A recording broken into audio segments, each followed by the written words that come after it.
Yes, my people, welcome back to AFTV. We are down here at the Emirates Stadium to preview this Thursday night's game, 8 p.m. kickoff, Arsenal versus FC Zurich.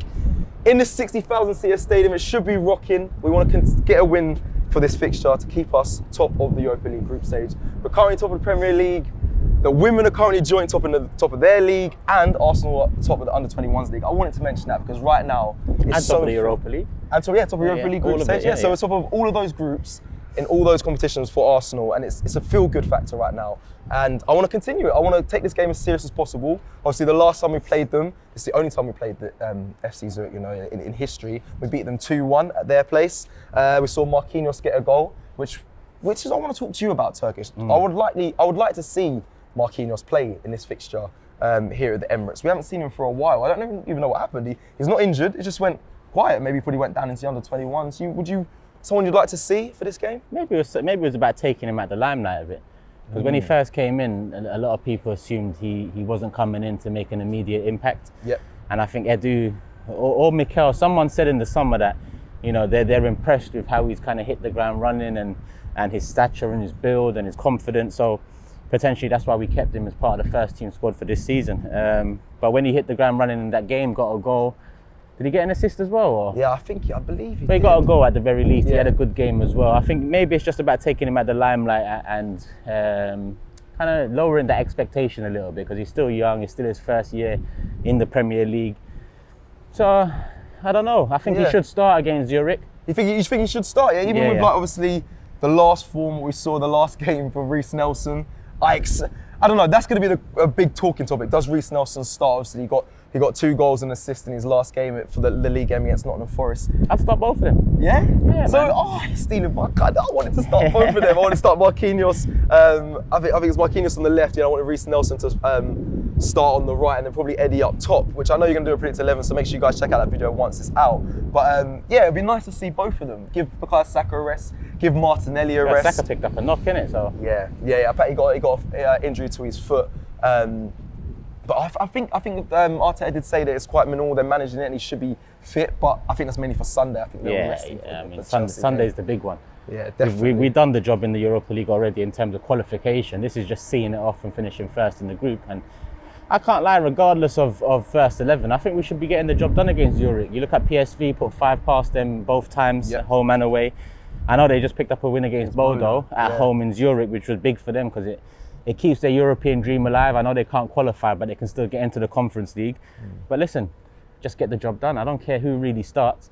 I expect some of the fringe players to be given another chance to knock on the door for the first 11 in the Premier League. A similar way that Reiss Nelson knocked on the door, in the last game out against Forest. So I think it's just one of those ones today. Obviously, we've got a few missing players we're going to get into, and we're going to get into lineup and whatnot. But I'm confident we get the job done. We should get the job done. Okay, well listen, the referee on the night is Eric. He's a Belgian referee, and hopefully we're not relying on the referee or VAR like we kind of did, if I'm honest, against PSV. VAR saved the result and scoreline being more than 2-0. So hopefully we don't have to rely on that. But let's go into players that could be missing. Obviously, we know about Emil Smith-Rowe. Yeah. He's still coming back from injury. Probably won't see him until after the World Cup. Mohamed El-Neni, I hear he's actually come back to training early this week, so I don't expect to see him. I think it'll be too early. I think they'll be saving him as well. You probably won't see him as well till after the World Cup, but he is back in training. So big up to Mohamed El-Neni on his speedy recovery. If there's any chance he can play, then I'd probably give him some minutes. Seriously, you'd throw him in because there's not many games left from now until the World Cup. True. So I don't expect to be seeing him in the league. I expect Thomas Partey, Xhaka to be the starting, midfielders in that sense. But when you look at the games El-Neni can potentially feature in before the World Cup, it's only this one and then maybe Brighton in the League Cup next week. Aside from that, there isn't much game time available to him. So if there's any chance he can pick up 60 minutes today, maybe 30 off the bench, then hopefully we see El-Neni. Okay, and then Alexander Zinchenko as well, he's a doubt. He's been a doubt for a little while now. We don't really know what's going on with him. They played it down, they've kept it quite quiet really, haven't they? Obviously we know he's been unavailable. No one's really I haven't seen many updates on him. I really haven't. So I guess it's because we're continuing winning games and we've got Tommy there, we've got Tierney there. We're happy with that. There isn't really anything to answer.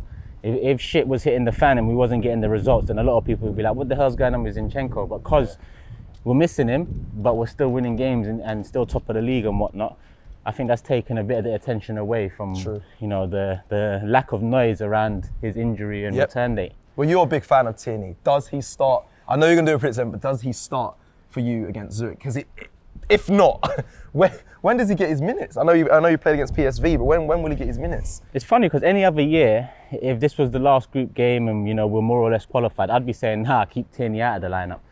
You got to protect him for the league. Yeah. But like now, it seems very different. Obviously, Tomiyasu started the last 3-4 league games, if I'm not mistaken. Tierney's been starting in the Europa League. Yep.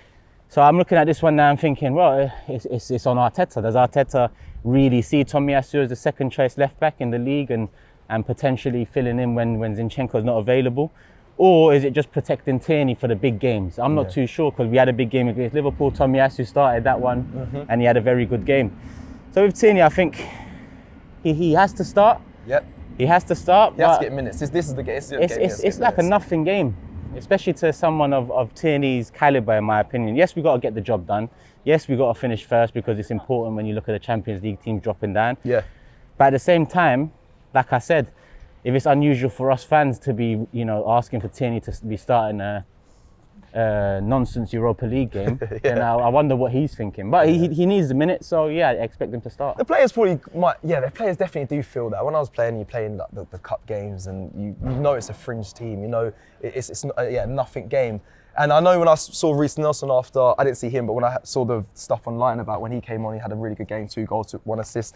They were saying it's because he's with the main squad. You know, he's had the opportunity to play with them and to show his quality. Now, Tierney might feel like that. I really hope he doesn't, but footballers are going to feel that way. But I really hope he understands that he's still very, very important, one, to us as fans and to the club as well, because he's still got amazing quality. But I expect to see him against FC Zurich. Now, Matt Turner, I believe, is still out as well, which is a surprise. So we'll probably see Aaron Ramsdale in goal for this game on Thursday. And then last one, Granit Xhaka suspended. So he won't be available for the game. Now, this kind of throws up the midfield conundrum here. Like, does Partey play, or does he put Lokonga in there with Fabio Vieira and Martin Odegaard, or does he put Thomas Partey with Lokonga a bit further in front and a Vieira maybe next to him? Like, that midfield's going to be interesting. It's hard to say. I mean, I think it all comes down to El Nene and his situation and whether he's available for some minutes, if any at all. If he is, then I'd probably be picking him there. Lokonga, put him in Xhaka's position. A lot of people say that's his position, so that's why we haven't been seeing a great Lokonga in the 6. So if El Nene is available, I'd be going El Nene, Lokonga and Vieira. If El Nene is not available, this is where it gets interesting, because obviously we've had Smith on the bench a few times. I've heard Smith kind of plays in the 8 role, 6 role. Maybe give him a chance. Listen, Partey is so important to our starting 11. I was speaking to Jordan the other day on Forever Arsenal. Jordan believes he is the most important member of the first team squad, ahead of Xhaka, ahead of Jesus, ahead of Saliba. Most important? In front of Saliba? Yeah, he said that. Listen, there's one player that he could keep fit for the entire season out of the lot. It'd be Thomas Partey, and I get it. What about Ramsdale? Do you know what Ramsdale as well? Recently, we've been seeing a quality Thomas Partey. It's just being consistent fitness-wise. So I wouldn't be risking him in this game. But like you said, we're kind of lacking depth in this position. We've got a suspension, we've got an injury to El Nene. Interesting to see what he does, because again, Odegaard's played a couple Europa League games. Maybe he needs to be, rested a little bit. This is definitely the time to throw out to people watching and listening. Who do you put in that midfield? Do you rest Partey? I think you made a really good point, and I think Jordan would be right on how important he's been so far this season. And I think Lokonga, can you put a Lokonga, Fabio Vieira, Martin Odegaard in that midfield? Is that too lightweight?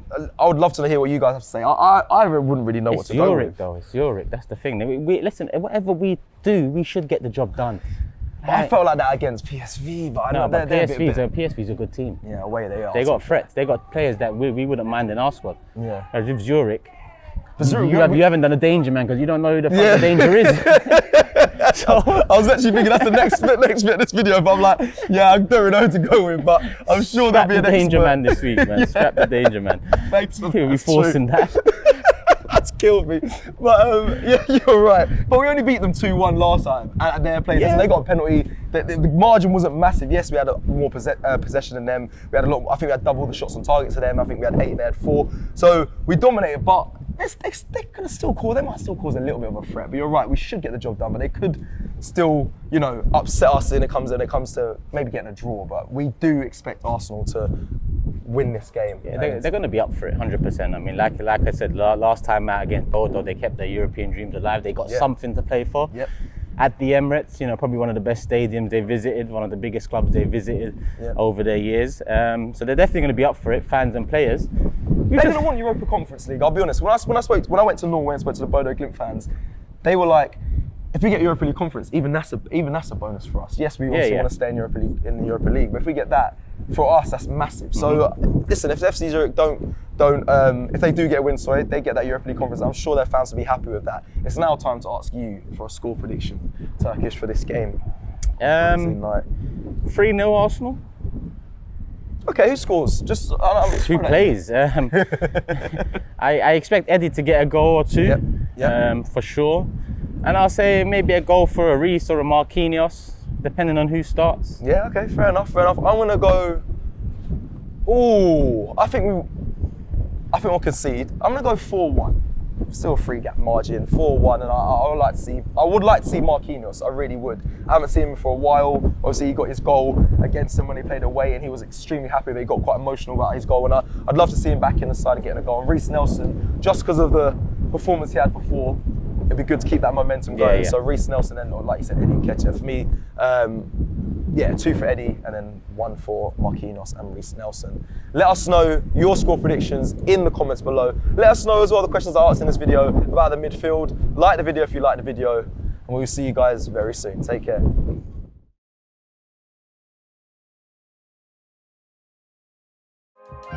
Shop for AFTV merch at shop.aftv.co.uk. Subscribe to us on YouTube.